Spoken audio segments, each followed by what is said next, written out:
It is the Super Clash Podcast, a podcast about shorter games. It is episode 80. I'm your host, Kale. And I am Connor. And Connor, welcome back. It's good to be back in the studio, I guess? Yeah. It's the final Game of the Year podcast. Yeah, in 2023. Happy New Year.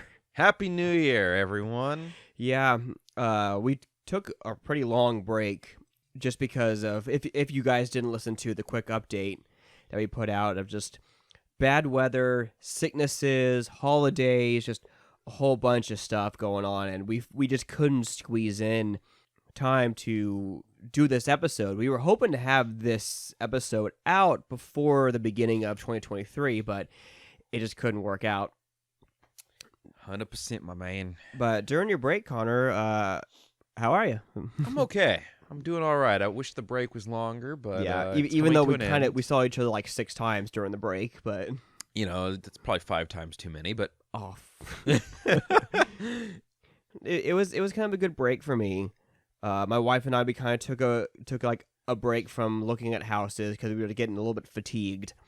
But sometime this week we're gonna kind of pick it back up again and really start looking. It's probably a good time to start now that it's the start of the year. New stuff's probably being posted. A lot of the big holidays are out of the way, and it's also been kind of nice to just play games that I've been wanting to play. Yeah, it's been like a really nice load off. So, which I've played some games that I actually want to talk about.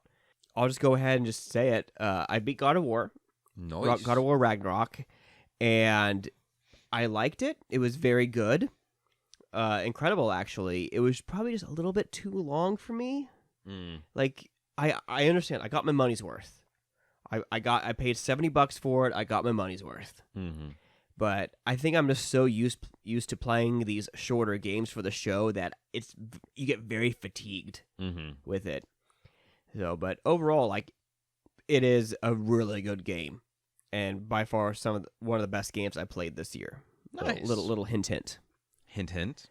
I've also been playing Need for Speed Unbound, which you said that the reviews said it as one of the best Need for Speed games since like Hot Pursuit or something. Yeah. And my brother-in-law, Daniel, really enjoyed it, or enjoys it. I'm like, okay, I'll check it out. So I picked it up, and yeah, it is fun. Playing the game is a lot of fun. I have 2 problems with it, though. And shockingly enough, it's not because of EA. I guess kind of because of EA. One, there seems to be an issue with the PlayStation 5 where it has me sign in to my EA account like all EA games do. But it asks me to reset my passwords, which I did. All of a sudden, I get like an SSL error. The screen turns white saying something went wrong, and I cannot play the game. I have to go to my settings on my PlayStation, turn off the internet connection, and then I can play. Weird. And then as a result, I can't get any trophies. Like, I completed the prologue, and there's a trophy for completing the prologue, but I didn't get that trophy unlocked. That's strange. So it seems to be an issue with the PS5 because I got on the subreddit, I saw a whole bunch of pictures with the same problem I have, so hopefully they can put in a patch, but it's EA, so who knows. Yeah. Ugh. Another problem I have is within the game itself, the dialogue in the campaign fucking gives me cancer. It is so bad. It's like, hello, fellow kids, type of dialogue. It's like if Gen X people were trying to write to appeal to Gen Z, and it is horrible. Like, it's by far some of the worst dialogue I've heard in a game. Yeah, I think there's been quite a few Need for Speeds with some cringy dialogue. And it's like, and I get that's like the story is not the point of Need for Speed, but come on, I can write better dialogue than that. Yeah. It's bad, but it's fun. Like, that sounds good. Like, I've been repping a 1969 Ford Mustang Boss 302, and I just upgraded it to a 5-speed. Wow. Yeah.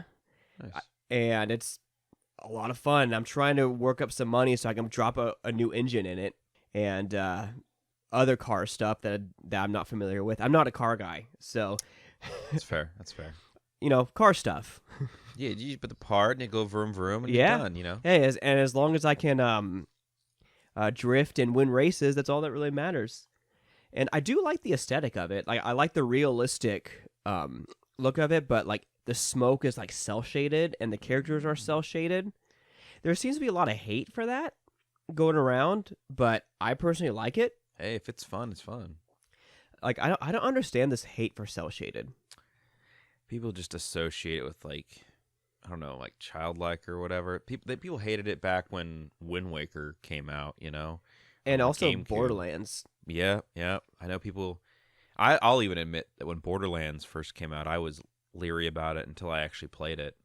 Honestly, like I'll defend cel shaded because one, it makes the game have its own identity. Yeah. And two, I think it ages a game slower. Yeah.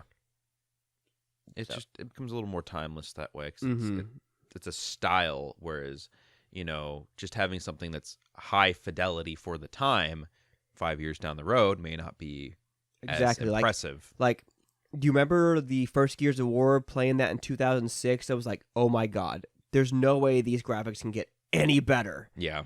And now you look at it, it's like, well, it still looks okay, but... Yeah, exactly. But what about you, Connor? What have you been playing?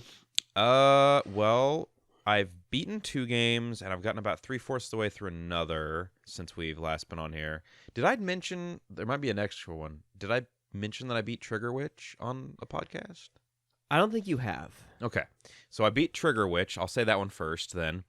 It's a phenomenal game. It's very gory, but also cute at the same time. Oh, and it's so much fun. I haven't had a chance to play it some more because of the other games, but man.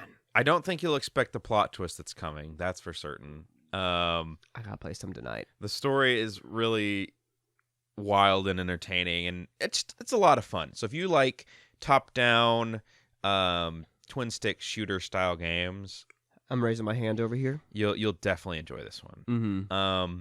The next one I played was School Days, the visual novel. Oh God. Oh no. So I watched the anime because I'm a glutton for punishment, and it was pretty fucked, as you would expect. And so I'm like, I've watched the anime, I have to play the visual novel now. Mm-hmm. And I've gotten maybe half of the endings so far, and it seems like no matter what you do, a majority of the endings have your character still being a piece of shit. If anybody's unfamiliar with the anime or the visual novel, it takes place in a high school, and it's basically there's a love triangle that occurs. Your main character has a crush on one girl. He starts dating that one. Meanwhile, the girl that's setting you up with this also has a thing for you, and you can choose to pursue either of them. In most, if not all instances, you never break up with the first girl. So hence why your character's kind of a piece of shit. And in some of the instances, you can just sleep around the entire school and act like a piece of shit. Fuck. There's some really dark endings that involve death and some dismemberment. So, yeah, if you're into that weird kind of dark... I don't know what you want to call it, like a dark love triangle thing, you might be interested in it. It's pretty weird. And then the last one I played and beat was Yes, Your Grace on the Switch. I mentioned you talking about this last night at dinner. Yeah. It's a lot of fun. It is essentially a kingdom management game. You take the role of a king who has made some poor decisions in the past, and those decisions are coming to bite you in the ass. It's not much of a spoiler to say because it happens right in the beginning. There's a kingdom, not even a kingdom. It's a group of barbarians that are like under one flag, essentially, and they are coming to your kingdom because years ago, at threat of death, you were forced to promise your daughter to this barbarian leader guy because he had his knife to yours and your wife's throats, basically. And so he's coming to this kingdom, and so you see it as a threat, an attack, and you have to gain allies to come get with you. And to get these allies, you have to make deals and do certain things. And if you do things for one group, it may piss off another who won't be an ally to you anymore. And there's a lot of betrayal. There's a lot of hard decisions to make. You know, do I help out these villagers, or do I say, fuck off, you know, get your own help? And I failed a couple times for sure. First one, I ran out of money. The second one, my citizens revolted against me and killed me. My God. But I think the ending I got, while it wasn't perfect and bad things did happen, I think it was one of the better endings I could have got. I lost one of my daughters in it, which kind of sucked. But I saved the rest of my family. So that's something, I suppose. But it's very interesting. And if you like these decision-based games, I think you'll have a good time with it. Nice. Yeah. And then the last one I played that I have not finished yet, so I might talk more about it next time, is Bladed Fury, which is a side-scroll slice-em-up kind of game. Very similar to games like Dust. And oh, yeah. It's a Chinese game, so all the characters speak in Chinese. It's this kind of old, almost calligraphy art style, which is really cool. And you're accused of killing your father. You're this princess who's been accused of killing her father, when in reality you were trying to like save him from these demons. And as you play further in the game, you defeat these like spirit-based creatures, and you get to summon their powers into the battlefield when you're playing the game. So, for example, there's one character that can summon like a black hole.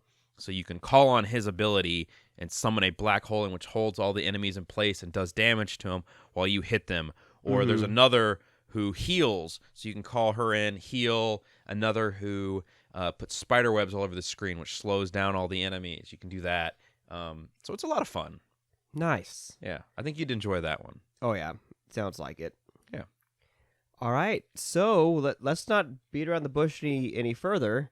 Let's just go ahead and dive right into our personal top 10 games that we played in 2022.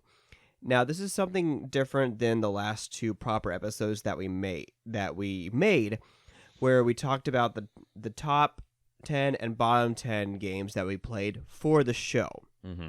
This one specifically are the games that we played on our own that we enjoyed. And some of these games on the list are games that we talked about on the show. So those are not excluded. So let's go ahead, Connor, and start with number 10. What is your number 10? Oh, I'm going first, huh? Yeah. Okay. Number 10 for me was a tough one. I mentioned it before we started the cast that the bottom like 3 or 4 were really hard, because a lot of them that I felt that I enjoyed a lot that could have taken this place. But I had to think about it, and it was a game I played earlier in the year, World War Z Aftermath. Okay. I thought World War Z, the game itself, was really, really fun. It's one of the better squad-based zombie games out there. It's a lot of fun to play in co-op. And while it doesn't particularly have much of an engaging story or anything like that, it's just a lot of fun to play with friends. And I thought Aftermath was the expansion to that. I thought it added a lot of cool enemy types, a lot of really cool levels with different mechanics, and it was ultimately a game that I enjoyed playing with my wife and my friends, and it was something that I could see myself continuing to play more of. So for me, it earns its place at that 10 mark. And I don't know, you played a little bit of it with me. What did you think of that one? I really, really enjoyed it. I thought it was perfectly balanced with difficulty. Of course, the hardest difficulty is exceedingly difficult. Oh, yeah. But you don't have to play on that. No, you don't. And I liked how there's different classes, and different classes have different abilities that can help you, and you can customize your weapons to the style you like. And it's, especially from a small team, it is a surprisingly deep game. It's a way better zombie shooter than Back 4 Blood, It in is. my opinion. It is, which is kind of pathetic when you think about how much money Back 4 Blood had. Oh yeah. So yeah, nice. What was your number 10? My number 10 is SnowRunners. SnowRunner. Okay. And the reason why is that number 10, I try to think of my bottom 10, or not bottom 10, or like the lower numbers in my top 10 games as games that I didn't have a chance to play much of, but still really, really enjoyed it. And SnowRunners definitely earned its place because it's a difficult game. It takes a long time to start seeing results, but the vibe that you get is so relaxing.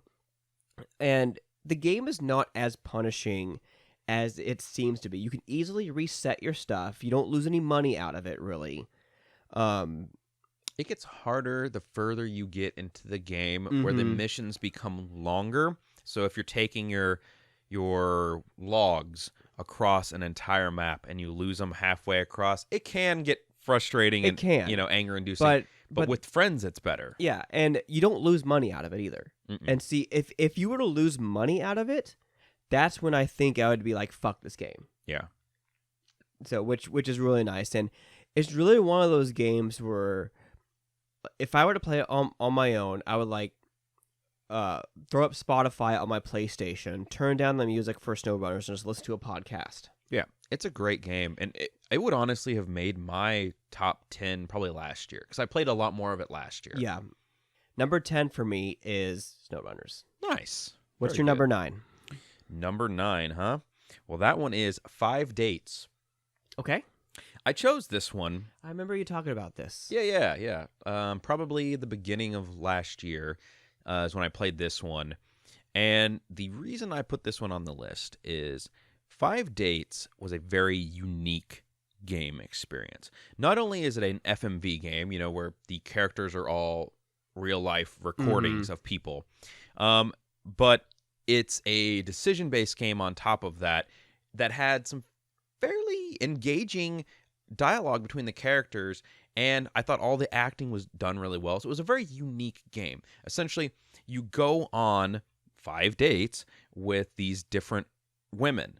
You're trapped in quarantine, which made it even more interesting. Right. And you're going on these virtual dates with these women because there's nothing you can do. You're locked in your place, basically, and just trying to wait out the end of the pandemic. And so I thought it was a very fun game. I think it'll be an interesting time capsule to kind of go back and play in the future and be like, wow, right. Do you remember when this happened, Mm-hmm. And I don't know, just I thought it was just a unique game that you don't really play a lot of games like this. And I tried to, for my list, I not only chose games that I found enjoyable, but I thought were unique experiences. Nice. Yeah.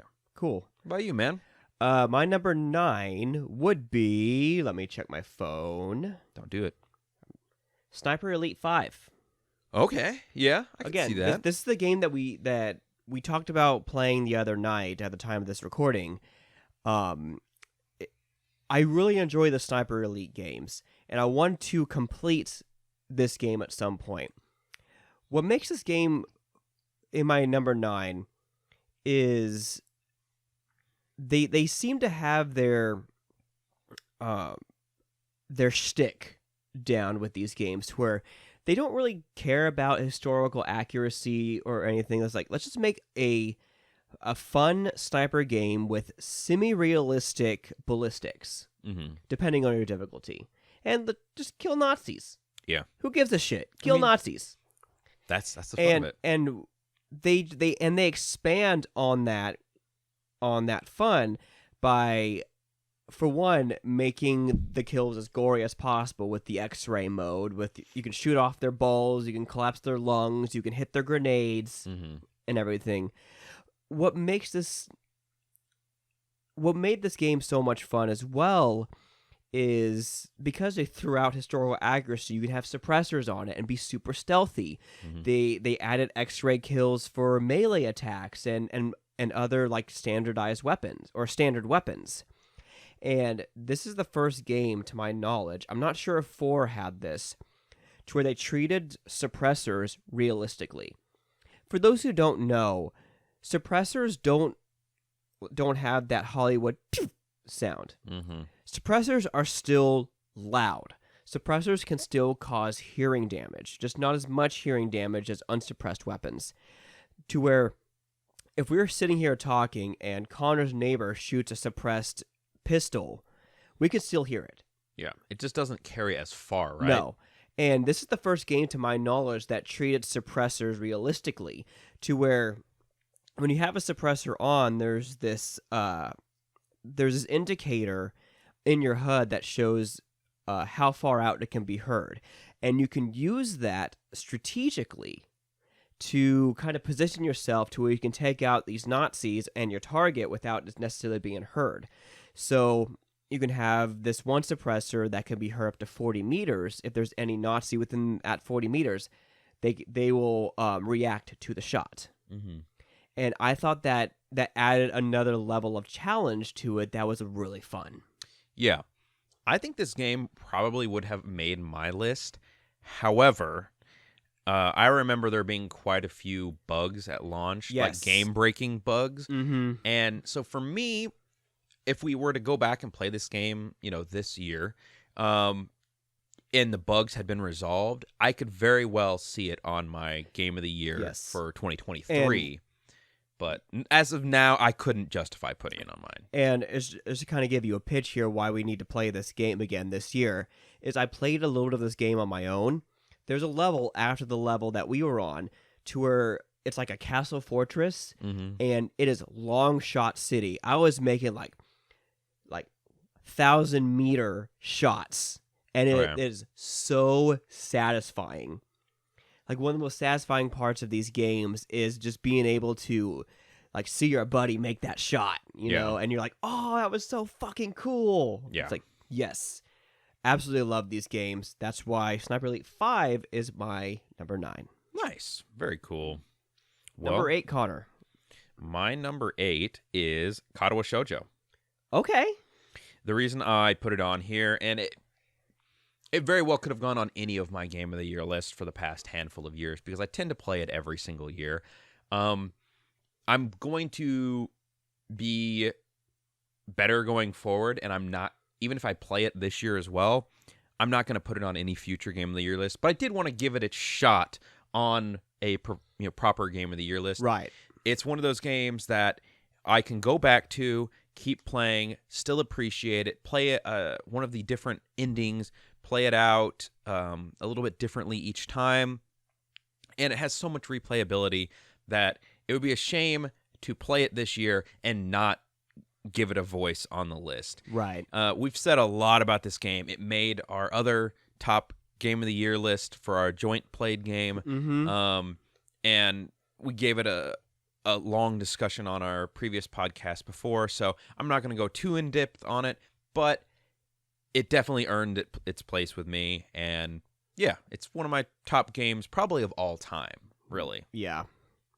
All right, I'm gonna keep it short with number 8, because number 8 for me was World War Z Aftermath. Really? Yeah. Okay. All right. And again, it's like I loved this game. I was always so excited whenever I got a text saying, "Y'all want to play some more World War Z?" I'm like, "Hell yes, let's do this." Man, we got to go back and let you finish it then. Yeah, I don't have Aftermath. Like, I just had the base game because You should be able to join on though, right? Yeah, exactly. There was just something satisfying about literally hundreds of zombies coming at you and just mowing them all down. Something I wanted to mention, or at least I wanted to save this up until I got to this, where they had the perfect balance of time to kill with the base zombies and the special zombies, something that Back 4 Blood didn't quite nail down. Yeah. And it scratches that itch of having an automatic weapon or even a mounted machine gun and just mowing them all down and creating like a hole in the wall of zombies, or even throwing explosives. Yeah. So, And, I think we could go back and play that because my wife has been asking to play it more. 'Cause she yes, really loves that game, yes, too. it is. So. It's such a good game. I highly recommend this game to anyone that just wants to scratch that zombie itch. I will say with the caveat, it may not be as fun if you're playing it only single player. Yes. But if you have some friends who want to play with you and you love like squad-based shooter games, like play with your friends. Definitely. Mhm. Yes. So yeah, that's my number 8. Wow, man. Okay, cool. My number 7 is Emily is Away with the little heart mark. Oh yeah, I've been meaning to play this game. This, I bought it, and I've been wanting to play it. this is a game that I gushed about on a previous podcast, and I mentioned earlier in the podcast that I wanted to put games on this that were very unique and different games, and I think this is definitely that. Like, this game is entirely played out through a simulation of what Facebook in the early, pre-2010s looked like. And when we were in high school. yeah, and it took me back in such a way, and it made me feel like such a weird combination of nostalgia, but a little bit of cringe, but a little bit of like warm feelings and negative feelings, and it was just like a time capsule almost. The sound design of that game is like perfect.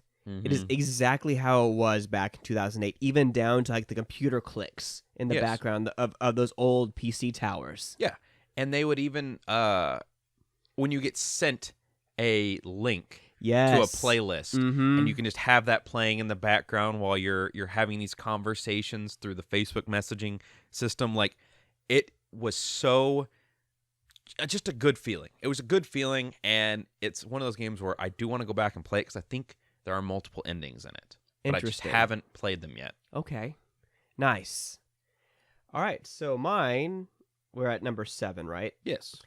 Sniper Elite 4. 2 Sniper Elite games? Yes, and I thought about this because Sniper Elite 4 was the game that you and I completed. And the reason why I rank it higher than Sniper Elite 5 was because we played the Hitler mission. Being able to assassinate Hitler. And this was kind of the point of the Sniper Elite series when they started leaning more towards like the Hitman style games with these special missions. To where the first time you and I played the Kill Hitler mission is we just set ourselves up and we just sniped him. And we made our escape. I went back to play on my own and looked for unique ways to kill him. One of them was how he has his path was by some torpedoes, and you can shoot the locks off the torpedoes, and the torpedoes come tumbling down, explode, and kill him. And since then, there's been unique ways you can kill him. I want to say in Sniper Elite 5, there's like a single lane bowling alley that he can bowl, and you can set up a mine behind the pin, so when he bowls, it explodes, and a pin comes flying towards him, impales his skull, and he dies. Oh my god! And it's just so much fun and so unique. And I think Sniper Elite 4 was the game that really kind of solidified my love for the series. Okay. And I have a lot of really good memories of us being in a really precarious position, and then through your sniping or mine, we kind of turn it around. Yeah. So it almost made my list too, if that helps. Like yeah. I molded over and it almost hopped in there and the bottom handful, but there was just a few that squeaked it out. Okay. Yeah. No, it's fine. Like, yeah. But I'm gonna keep it short. That was my number 7. Nice, dude. Well, now we're on number 6, and for me, that was Pokemon Brilliant Diamond. Okay. This game I tossed around for a while, and while I think it's probably one of my least favorite Pokemon games, even one of my least favorite Pokemon games, I still, it's hard for me to put them down. It's a lot of fun to play. Where I think this game kind of suffered was, I think the variety of Pokemon in this region was really poor. You got a lot of the same ones constantly over and over. And I think the final boss with Cynthia was just a pain in the ass, and not particularly a fun fight to do. But in all honesty, a lot of the complaints that were given about this game was people hated the art style, but I could not disagree more. I think I would like to see more games in this art style because it looked like a modern take on the little chibi characters of the early Pokemon games, which I wish we had more of that. I think it's a very charming art style, the little chibi characters, and I think the game itself was really like fun to be in that world. It felt like a good remaster of a game. I just wish they had maybe added a little bit more variety to the Pokemon in the different areas, so you didn't see a lot of the same things. I wish they had added maybe a few new features since this was a remake of an existing game. And while I don't see myself going back to play this one, I'm glad that I did play it. Nice. Very nice. Okay. My number 6, right? Mm-hmm. Boomerang Fu. Okay, yeah. This is a party game, for those who are not aware, where you play as little food items, and you throw boomerangs at each other and try to kill them. It's a lot of fun. It is such a fun party game. This is a game that you and I have played with our wives multiple times, and this game just does not get old. Mm-mm. Especially on the Switch, where up to 6 players can play, whereas on other consoles there's only 4. That's my one complaint, I think, about it. I don't get that. Why did they cap it like that? I don't get it. But these games get so intense, and there are so many types of boomerangs and powers like abilities that you can get that last through entire rounds. Yeah. You can play really, really dirty if you want, and it's still fun. And the abilities stack. Yeah, they do. That's the best part. Up to 3. Yeah. Any more than I want to say, like the first one that you pick up gets swapped out with the next one. Like you can do some crazy combos, like the boomerangs that you can telekinetically control, and then the ones where you shoot multiple boomerangs. So controlling multiple boomerangs, you're like unstoppable for a little bit there. Or multi boomerang with explosive boomerangs. You can fire or you can completely level the playing field. And watching how the characters react to being sliced by a boomerang is like kind of morbidly adorable. Like I play as the Boba character a lot. Of course. And if you get sliced in half, you fall over and you spill your little Boba bubbles out of the ground. It's great. It's so sad, but I highly recommend this game. Even for people who don't really play games, it's very easy to pick up. Even my wife, who doesn't play a lot of video games, absolutely loves this game. Yeah. She loves them. Yeah. So that's my number 6. Okay. My number 5, I'm again not going to go into much detail on it because it's been covered multiple times on previous podcasts. Okay. Dust: An Elysian Tale. Nice. I really resonated with that one. I enjoyed the combat so much in that game. And it was one of those games that I found really hard to put down. Like, I kept wanting to keep progressing the game, unlocking new abilities, chaining combos was just so much fun. And just playing in that world was just a lot of fun. It would just, I don't know. I can gush about it as much as I want, but in the end, we talked about it. It made our game of the year for the joint played, and we talked about a lot of the things we liked about it on the podcast surrounding it. So, I can't say a lot more, My number 5, Halo Reach. Welcome to Halo Reach. Yes. As some of you may know who follow our show, earlier this year, I went on a massive Halo kick where I downloaded the Master Chief Collection on my PC, and I played through the first game, the second game, third game, Halo Reach, ODST, and I didn't quite get through 4. And I don't have access to 5, unfortunately. But playing through like the main 3 games, I really enjoyed. But something about Halo Reach, something changed with me with Halo Reach to where when I was younger, I was kind of iffy about Halo Reach because I thought, okay, this is just a cash grab at this point. Like, Halo's done.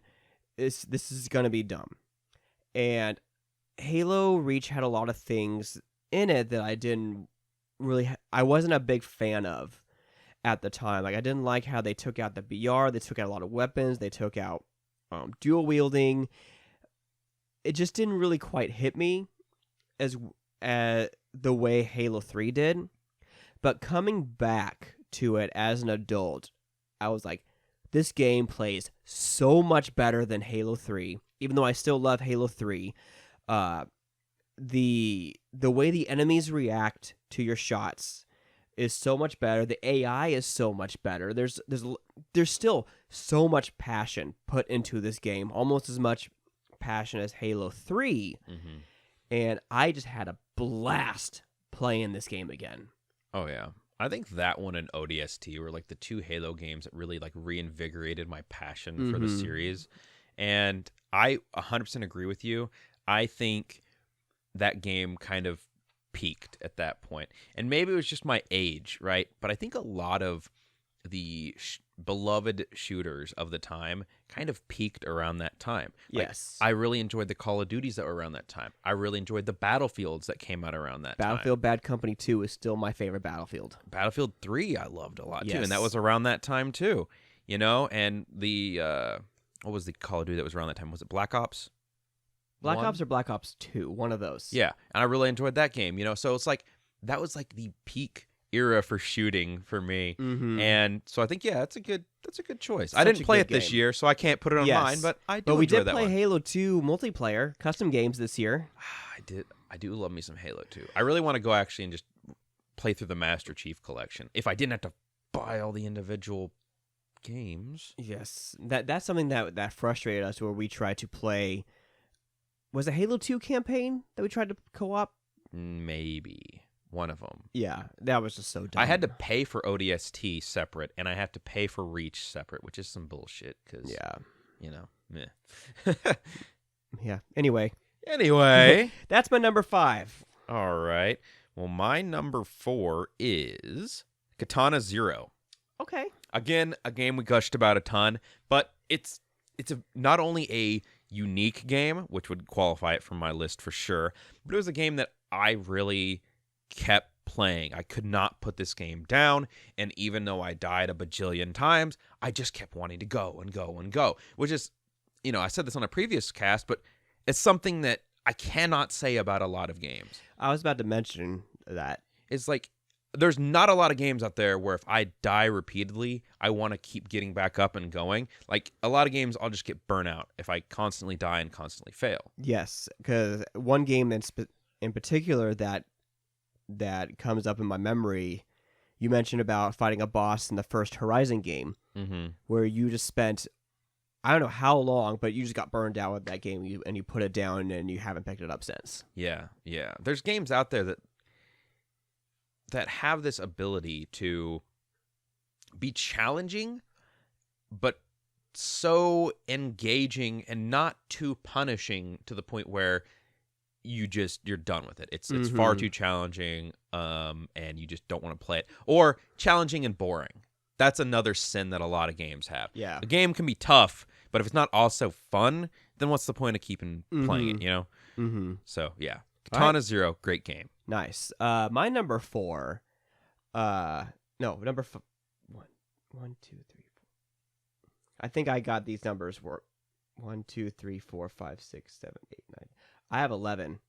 You son of a... I miscounted. I am very sorry. Oh well. I'll just skip one that I enjoyed more than the other. So my number 4 would be Superliminal. Okay, good game. Yes, and again, another game that we talked about on the show, but I think about this game probably at least once every few weeks. Yeah. Every time I look at my shelf, I look at that game, like I want to play that game again.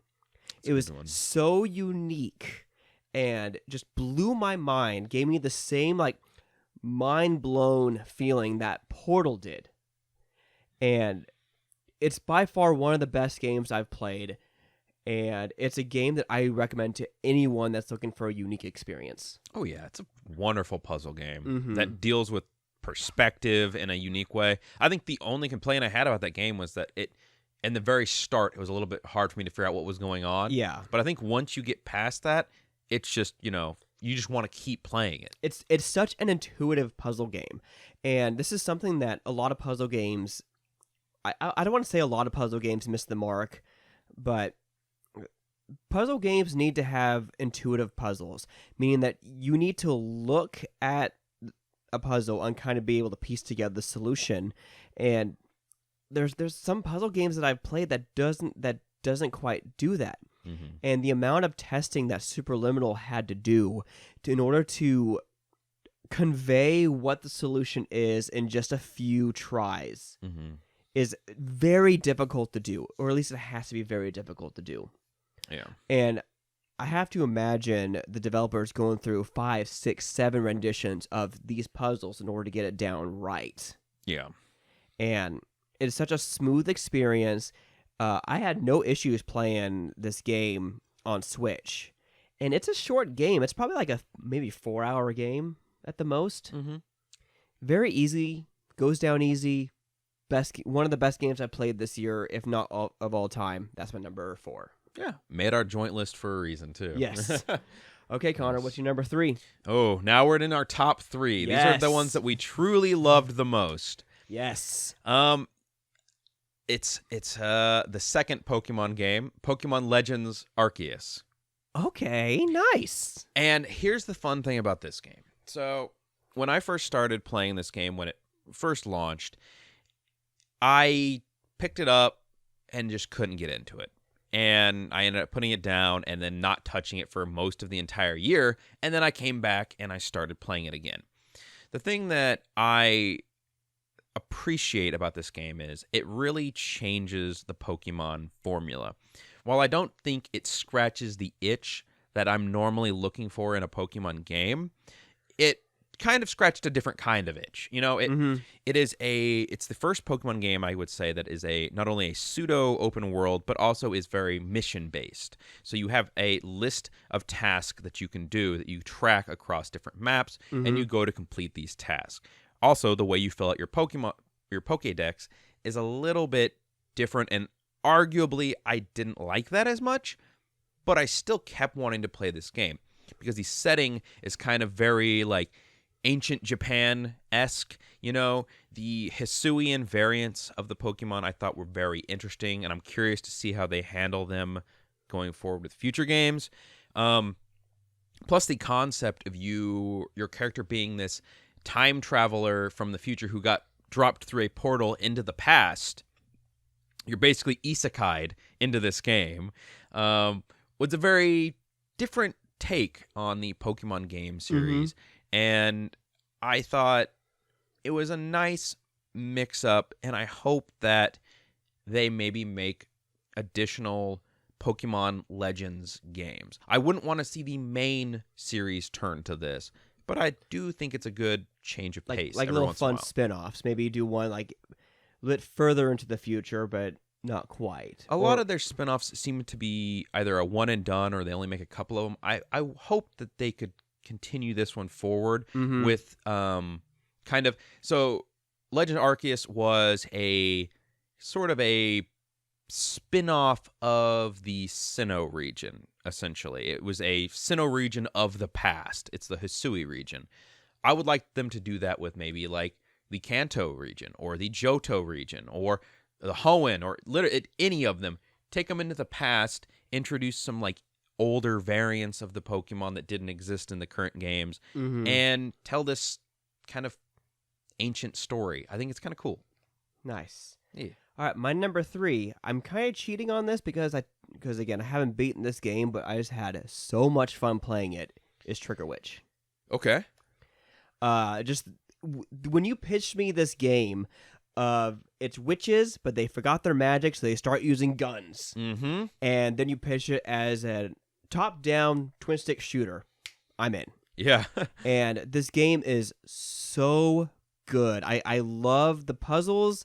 I love the massive amounts of gore in this game, the mechanics to where you have unlimited ammo with these weapons is just is just the more powerful weapons you have, the longer it takes to reload. You can upgrade that to make them shorter.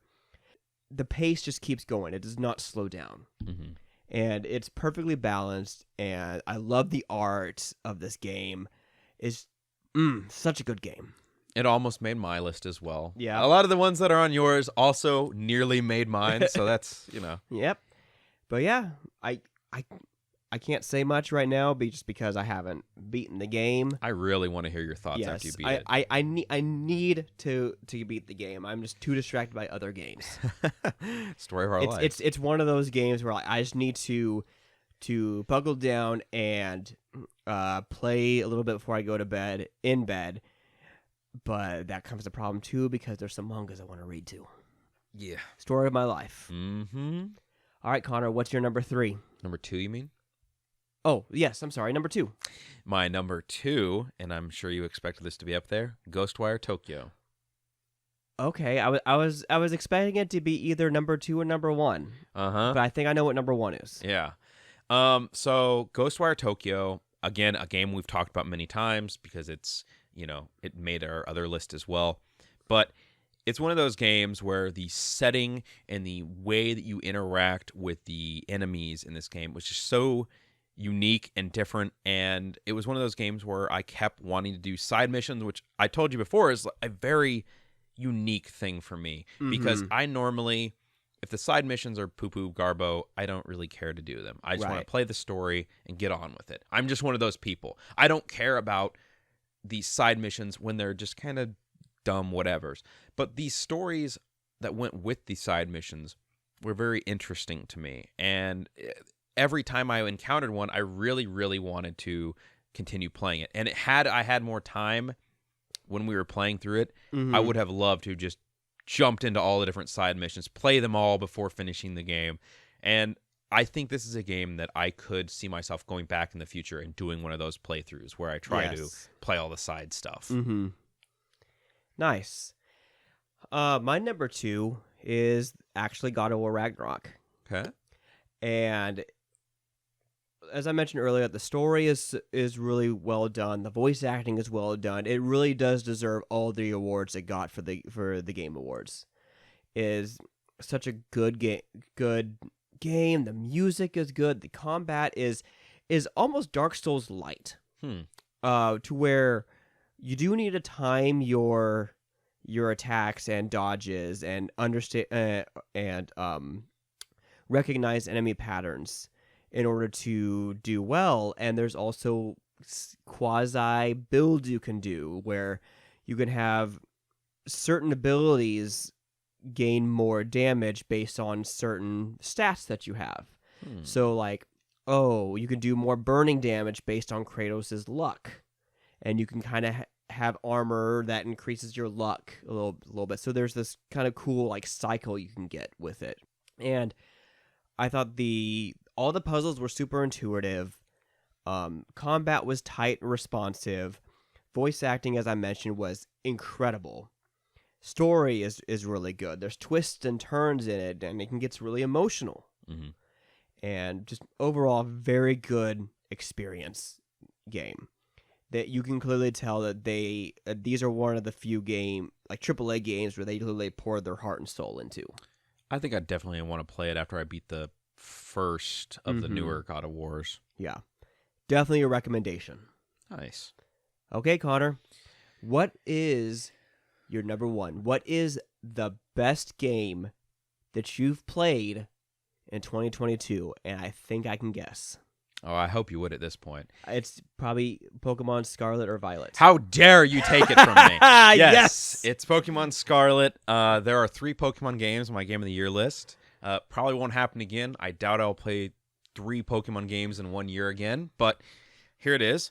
Despite all of its warts, and I know the media gave it a lot of shit about its performance issues occasionally and its glitches and stuff, but for me, the choppy frame rate and some of the cruddy textures that happen occasionally, I could see past all of it because it was the first Pokemon game in a long time that I really liked the new Pokemon that they introduced. It was hard building out a team because there were so many that I could see putting on my team, and that's not even including bringing back some of my favorites as well. Like if you told me build a team of 20, I'd still have a hard time paring it down to that many, right?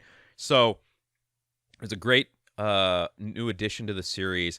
The open world way you can play it is great. The ability to bring in friends and play with them in a group, the union group, is just so fun.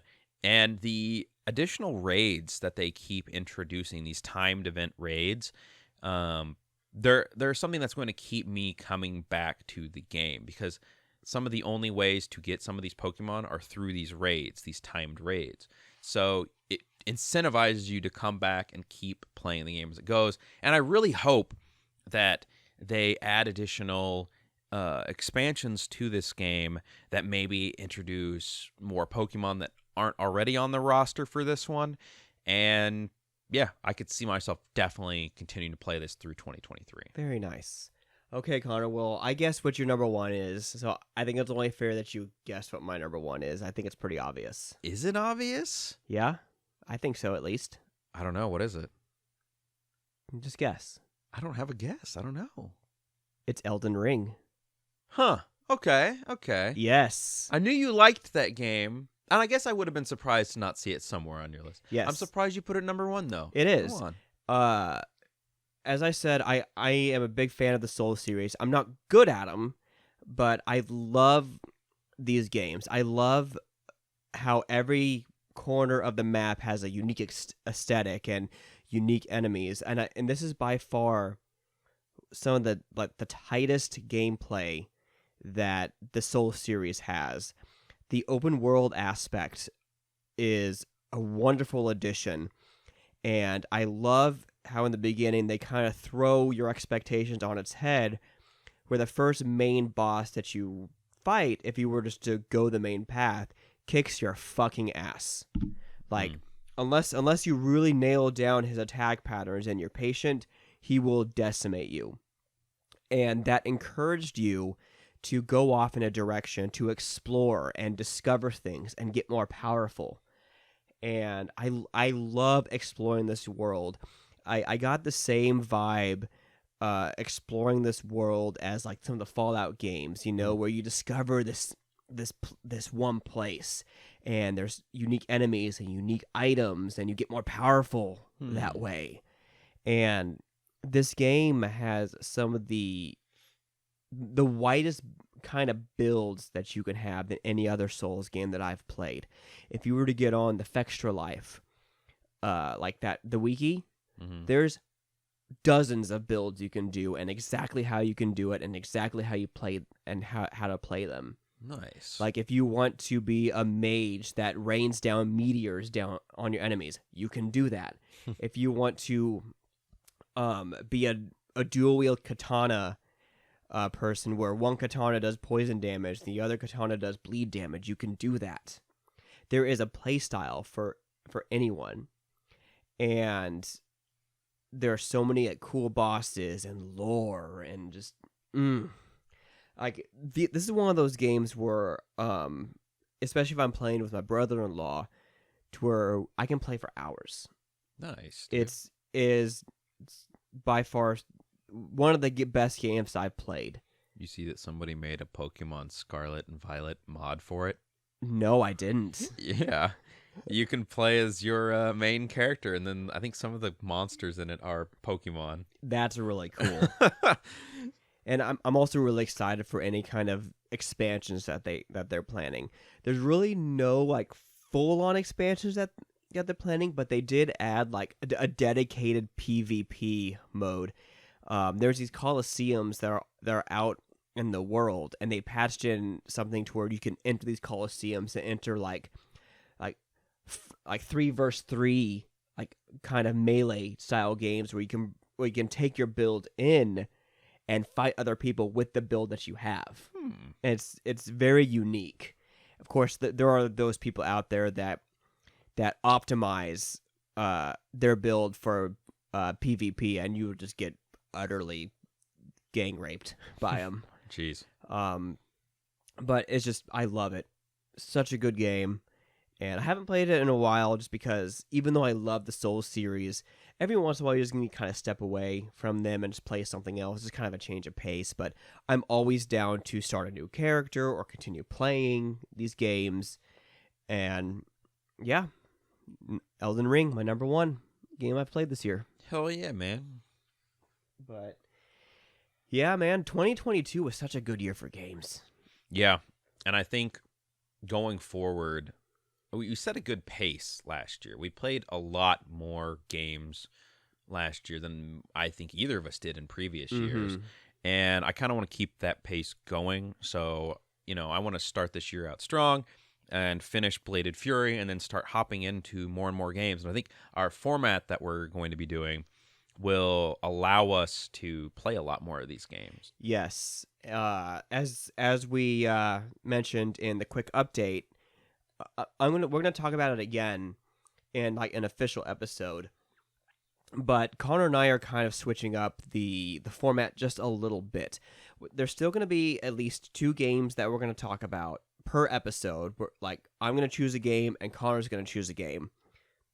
The difference is because a lot of these games are coming out of our own pockets when we buy them, because we don't make any money on this show. We do this in our spare time. Things are getting more expensive, and it was just very hard to try to find a game that we both own. And we want to be able to explore more games. And so Connor and I kind of made a decision to do a hybrid of the format that we did this year and the format that we started with. Mm-hmm. Again, I choose a game and Connor chooses a game, and we just come together and I spend 10-15 minutes talking about the game I played, and Connor spent about 10-15 minutes playing his game. Mm-hmm. The games are still going to be within the 0 to 15 hour range. So that's kind of the gist of it. Do you have anything to add, Connor? Well, I think one thing that I considered for this is, let's say one of us plays a game that's, 2 hours or something, and we have a lot more time, so we manage to squeak in another game and beat another game. Mm-hmm. I think it could be possible where I could come in with theoretically 2 games on 1 week, you come in with 1, or vice versa. You come in with a couple, 2-3 games that you beat, and then I beat 1, and I think that's perfectly fine. It's just kind of what we're able to accomplish between podcasts and what short games that we want to talk about, Yeah. Also with this hybrid format, it doesn't keep us from playing the same game every once in a while, to where if Connor announces a game that he's going to talk about in the following episode, and I still happen to have that game that seems interesting to me, well, it'll be somewhat of what the old format would be. Yeah. So we're kind of hoping that, one, it'll save more money for us, especially for me that's in the search for a house right now, and Connor, you know how expensive that is. Yeah. And makes me want to cry. Yeah, and it'll help us get through our backlogs as well. Absolutely, because there are so many games that I want to play, but we haven't quite gotten around to. Like, I've been wanting to talk about Biomutant since the PS5 upgrade, that we just haven't quite gotten around to. Yeah. And stuff like that. I think it's going to be a fun way to do this. Do you want to give an idea of what games we're going to be playing to talk about on the next one? Yes. So next week, I'm going to be talking about a game called Nobody Saves the World. It is a top-down RPG that kind of has a similar mechanic to what Helmut was, to where you have these different forms that you could swap to, only the game doesn't suck. Nice. But I've already started a little bit of it just so I can get ahead of it, because it's about a 14-hour game. Okay, so that makes sense. Literally just under our cutoff. Okay, I'm going to be continue playing Bladed Fury, and additionally, I think I'm going to play Iris Fall, Okay. because these games were part of a 2-pack that I bought. And so each game, I think one was 4 hours, one was 3 hours. So I'm going to try to knock out both for this one. Nice. Okay, cool. And that'll just about do it for us, guys. It's so great to be back. It's kind of weird to be back a little bit. Like, my podcast engine is still kind of warming up a little bit. It's after it being shut off for such a long time. Yeah, you haven't driven the car in a while. I know. It's almost as if I forgot how to podcast. Or maybe I never knew how to podcast. Well, Anyway, that aside, like and subscribe if you like the show, or if you don't like the show, tell your friends. Maybe they'll like it. And we also have some merch, which is down in the description. That'll pretty much do it for us, guys. Thank you so much for listening, and we'll see you guys next time. Bye-bye.